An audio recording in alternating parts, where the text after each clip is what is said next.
Hello hi నమస్తే అండి. తెలంగాణ రాష్ట్రంలో ఫస్ట్ విడత ఎన్నికలు అయిపోయినాయి. సెకండ్ విడత ఎన్నికలు కూడా ఈ రోజుతో కంప్లీట్ అయింది.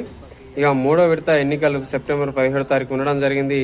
వీళ్ళు ఈ ఫస్ట్ విడత, సెకండ్ విడత, థర్డ్ విడత వీళ్ళందరికీ గెలిచిన వాళ్ళందరికీ ఒకటేసారి ప్రమాణ స్వీకారం చేయడం జరుగుతుంది. దాదాపుగా నాకు తెలిసినంత వరకు అయితే ఈ ప్రమాణ స్వీకారం అయిపోయిన వెంటనే ఏదైతే గ్రామ పంచాయతీలలో బిల్లులు అయితే పెండింగ్లో ఉన్నాయో అవి మొత్తం కూడా రిలీజ్ అయ్యే అవకాశాలు చాలా ఉన్నాయి. ఒక్కొక్క గ్రామ పంచాయతీకి చాలా మొత్తంలో పైన బీఆర్ఎస్ ప్రభుత్వంలో పెండింగ్ ఉండడం జరిగింది.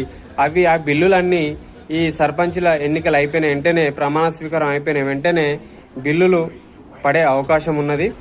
చూడాలి మరి ఎంతవరకు అవుతుందో ఎంతవరకు కాదో అనేది మనం వేచి చూడాల్సిన అవసరం ఉన్నదని తెలియజేసుకుంటూ థ్యాంక్ యూ.